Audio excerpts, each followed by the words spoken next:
Dans l'actualité, ce soir, l'ensemble des élus locaux de la commune urbaine de Réau face à leur population, c'était un exercice de redevabilité au cours duquel ils ont rendu compte de leur gestion depuis leur arrivée aux commandes il y a 5 années de cela. Les précisions dès le début de cette édition.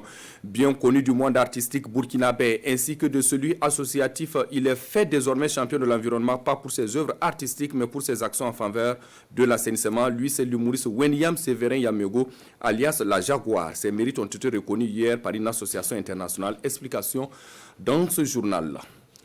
Voilà qui fait la une de l'actualité chez nous. Bonsoir à tous et merci d'être là au rendez-vous du 19h de la télévision nationale. Cela dit, les conseillers municipaux de Réau se sont soumis le samedi dernier à un exercice de redevabilité face aux populations des 9 secteurs et 12 villages que compte donc la commune urbaine de Réau. Les élus locaux ont fait le point de leurs réalisations des 5 dernières années. Des réalisations orientées essentiellement dans les domaines de la santé et de l'éducation. Ce fut le lieu également pour eux de prendre en compte les préoccupations ainsi que les suggestions des populations en vue donc d'améliorer leurs prestations sur le terrain. Nomba Kouda et Sébastien Zongo de retour de Réau nous donnent plus de précisions. L'exécutif communal de Réau face à sa population pour un devoir de reddition des comptes. Une occasion retransmise en direct par la radio municipale qui permet au maire de faire le point de 5 années de délibération et de réalisation effectuées par son équipe depuis sa mise en place en juin 2016. Quand nous avons commencé le mandat, on était à 100 millions de francs de budget par an. Depuis les 3 dernières années, nous sommes allés à 500-600 millions grâce à l'apport de fonds miniers de développement local. À ce jour, nous avons eu un montant de 950 millions en 2 tranches, les 2 dernières années passées. Et tout ça, ça a été investi entièrement dans l'éducation, dans la santé et dans d'autres domaines. Le cadre favorise des interventions sans langue de bois qui se distinguent en questions, plaintes, commentaires et propositions dans l'intérêt supérieur de la localité. On a parlé des pompes, on a parlé des forages. Nous, dans cette terre, en bas du Grand Pont, n'a même pas accès à la route, même pour atteindre l'eau qui se trouve chez Dibri. On n'a pas assez de route pour faire rentrer l'eau chez nous. On vit avec l'eau depuis, on a des problèmes. Réau, c'est pour nous tous, c'est pas pour des partis politiques. Et donc, je veux que même les partis politiques, je veux que tout le monde s'entende pour arranger la province. Ce cadre de dialogue se tient grâce à un financement de l'Union européenne mis en œuvre par le laboratoire Citoyenneté. À travers les gestions, vous avez dû remarquer que des gens avaient des informations qui ne sont pas toujours de la bonne source, mais en affrontant la population, en leur donnant l'information de source première, vous voyez, ça les rassure, ça renforce la confiance. La réhabilitation de l'abattoir, de la salle de ciné en salle polyvalente et l'aménagement de la place de la Nation font partie des perspectives de la commune urbaine de Réau dans la province du Sanguier, région du Centre-Ouest. Retour à Ouagadougou où les résidents de l'extension sud du quartier Ouaga 2000 ont organisé une conférence de presse le samedi dernier. Face aux hommes et femmes de médias, ils ont égrené un chapelet de préoccupations. Des préoccupations liées, entre autres, au non-respect des clauses contractuelles dans les différentes sections du quartier, au manque d'eau potable, d'électricité et de voies d'accès au quartier. On en sait davantage avec Amadou Ilboudo et Sébastien Zongo. Vente d'espaces destinés à la construction de centres de santé, des routes impraticables, surtout en saison de pluie, une partie de la zone non électrifiée, le manque d'eau potable sont entre autres préoccupations présentées par les résidents du quartier Extension Sud de Ouaga 2000. Nous avons acquis des parcelles dans le strict respect des conditions générales de vente qui nous lient à la Sonature. Cependant, avec une profonde déception, que nous nous sommes rendus compte lors de la mise en valeur de nos parcelles qu'aucune des conditions générales de vente, à savoir l'électricité, l'eau courante et l'assainissement de la dite zone, à travers notamment la construction des caniveaux, n'avaient été respectées. En outre, les routes en terre réalisées dans cette zone sont à une cote inférieure à ceux qui devaient être exécutés rendant une partie de la zone inondable en période de pluie. Les conférenciers expliquent la situation par le non-respect du cahier des charges dans 11 sections du quartier. Ils attribuent la responsabilité aux entreprises contractuelles. Ce qui concerne notre entreprise, Socoritra, nous avons reçu une note du service suspension des travaux du 28 septembre 2020 jusqu'à la date d'aujourd'hui. Pour quelle raison? C'est dit qu'il y a eu des manifestants qui se réclament propriétaires de l'espace devant abriter des différents postes à construire.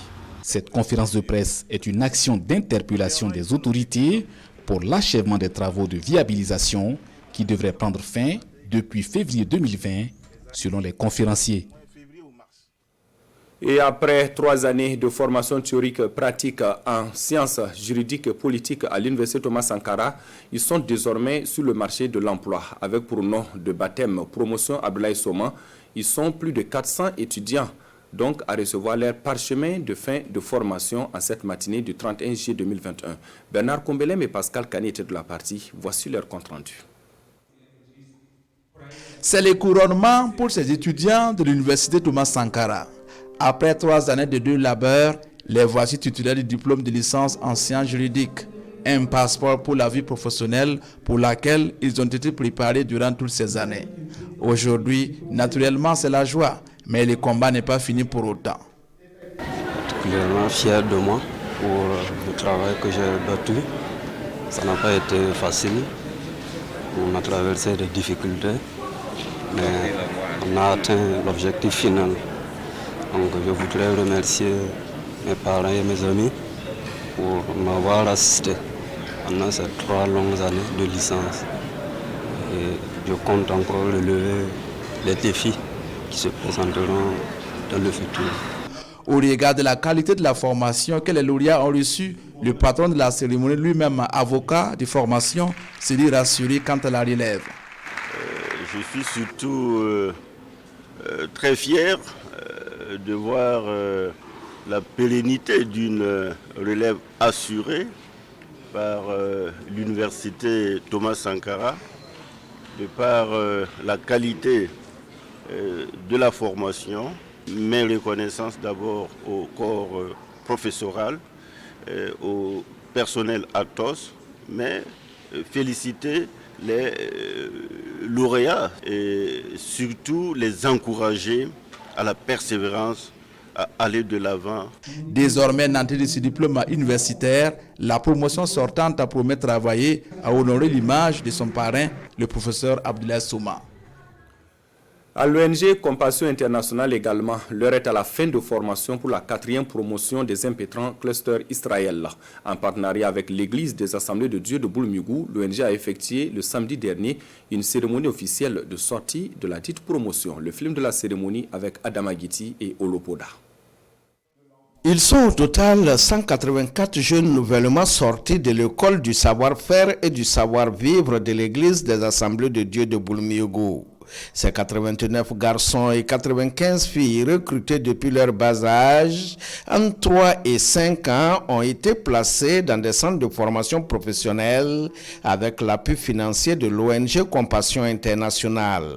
Ils ont aujourd'hui entre 20 et 22 ans et savent désormais faire quelque chose avec leurs 10 doigts. Ils ont appris essentiellement à savoir faire, à savoir être, à savoir vivre également. Nantis d'une bonne dose de spiritualité et de connaissances en entrepreneuriat, les impétrants de la 4e promotion Cluster Israël, prêts à embrasser le monde de l'emploi, sont ici appelés à pratiquer de bonnes œuvres pour espérer la réussite. Au niveau de Compassion, nous avons un spécialiste de la jeunesse qui va les suivre et la plupart, quand ils sortent, ils ont une association des impétrants, des bénéficiaires. Alors ils vont se retrouver dans cette association-là et continuer à travailler en réseautage. Nous serons toujours là pour les accompagner, les suivre, voir comment évoluent leurs études et voir certains comment, au niveau de leur travail, comment ça avance. Pour ceux qui n'ont pas encore de métier et autres, nous allons aussi les accompagner, leur donner des conseils. L'ONG Compassion Internationale, pour sa part, réaffirme son engagement à accompagner ces jeunes dans leur vie professionnelle.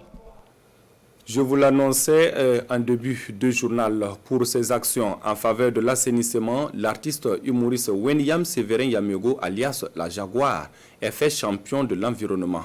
Il s'est vu décerner une médaille et une attestation de reconnaissance de la part d'une association internationale. La remise du prix est intervenue hier dimanche en présence de Nomba Kouda et de Bienvenue Taoussa. Une médaille et une attestation de reconnaissance pour saluer les initiatives de l'artiste humoriste burkinabé Wenyam Sévérin Yamiogo visant à assainir l'environnement. Plus connu sous le nom de la Jaguar, l'artiste et son équipe dénommée les Vagabonds de l'assainissement ont entrepris une série d'activités citoyennes telles des dons de poubelles et le nettoyage de lieux publics. Des œuvres qui leur ont valu ces prix remis par International Association of Youth and Students for Peace. C'est pour dire que ce que nous faisons, même si par moment on pense que les gens ne voient pas, ce n'est pas vu seulement au Burkina. Et la preuve en est que ce soir, vous avez vu la médaille et moi, ça me donne la force de continuer à me battre. Les actions de l'artiste ont été distinguées à l'issue d'une sélection concernant plusieurs nations. Les critères de sélection, d'abord l'impact des projets qu'il a pu réaliser. Il y a aussi le point qui a trait aux ODD, donc les objectifs de développement durable. Son organisation en lutte dans le domaine de l'assainissement. Donc on s'est basé sur ça, ce critère-là. Et aussi le fait qu'il a pu mobiliser plusieurs jeunes autour de ce projet-là. Le combat de l'artiste humoriste La Jaguar cadre ainsi avec les objectifs de International Association of Youth and Students for Peace que sont conscientiser, orienter la jeunesse, cultiver la paix dans le monde et promouvoir le développement durable. Actualité culturelle dans cette édition et plus particulièrement en musique. Sougou Borgo ou encore la trompette du pardon amoureux, c'est le dernier né de l'artiste reggaeman Osby Johan. Il s'agit de son 6e album. Dans un maxi de 4 titres, Osby aborde des thématiques comme l'intégrité, la réconciliation et les changements climatiques. Le jeudi dernier, c'est à travers un concert que l'artiste a marqué la sortie officielle de cet album. Paul David Wambara et Bienvenue Taoussa pour plus de détails.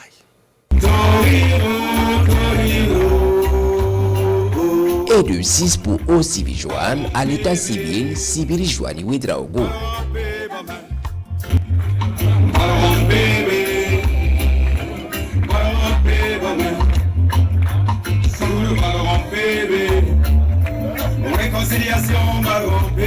La réconciliation aujourd'hui est un rêve pour les Burkinabés. Dans son nouvel album intitulé Sougou Borgo, la trompette du pardon amoureux, l'artiste reggaeman invite tous les acteurs à la sincérité dans leur démarche. Je suis mal placé pour demander aux gens de se réconcilier. Mais je suis contre ceux qui font semblant d'accompagner alors qu'ils veulent que ça échoue. Constituez-vous pour dire oui, constituez-vous pour dire non. Quand on va mentir, on va recommencer encore la 4e réconciliation dans 10 ans. Sougou Borgo est un maxi de 4 titres. En plus d'inviter les Burkinabés à rester intègres, Osby Johan rappelle à chacun son rôle dans la protection de l'environnement. Le changement climatique, c'est la Engagé en faveur de la démocratie et de la bonne gouvernance, Osby Johan est également activiste, membre du mouvement de balai citoyen. En compagnie d'une trentaine de militants pour démocratie, il avait été arrêté en mars 2015 en République démocratique du Congo, RDC. L'artiste Diogi Jonas Lompo à l'état civil, lui aussi, vient de mettre un single sur le marché discographique en featuring avec Marie Gayeri. Ponyagou est un album chanté dans un style tradit moderne. À travers donc cet album, Diogi chante l'amour et la paix et bien d'autres thèmes en lien avec la vie en société. La dédicace est intervenue le 30 juillet dernier ici à Ouagadougou en présence de Kwala Nebié et de Vincent Kienderbego.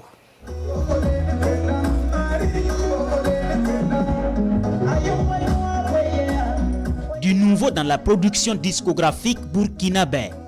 Josie, en featuring avec la musicienne Marie Gayeri, met sur le marché un nouveau single dénommé Ponyagou, qui est le prénom d'une jeune fille en pays gourmanché, dont l'artiste dit avoir fait la connaissance.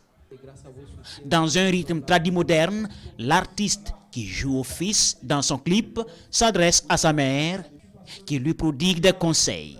C'est Ponyagou que j'ai trouvé dehors et que j'aime bien et qui me rejette au fait. Voilà, maman donne des conseils, il dit toute chose, il faut d'abord aller doucement, il faut essayer de voir la famille. Cette chanson valorise la culture traditionnelle gourmanche. Selon l'artiste Jonas Lompo dit Josie, le choix porté sur la musicienne Marie Gaïri est la concrétisation d'une longue collaboration. Ça date de plus de 5 ans. C'est en avril passé au festival du Lembo à Fada que nous avons eu la chance de se croiser. Alors quand nous nous sommes croisés, je lui ai rappelé le featuring, elle me disait qu'il n'y a pas de souci, elle est prête à tout moment et alors je n'ai pas hésité. C'est en 2015 que l'artiste signe un contrat avec la maison de production Bois Sacré et met sur le marché son premier album, Nos Origines, et le second, Al-Jama, qui est une mixture musicale composée de 10 titres. Voilà, c'est avec cette note musicale que s'achève le rendez-vous de 19h. Prochaine escale de l'actualité sur nos antennes, c'est à 20h sur une présentation de Ruth Bini Ouattara. Bonsoir et bonne suite de programme sur la RTB.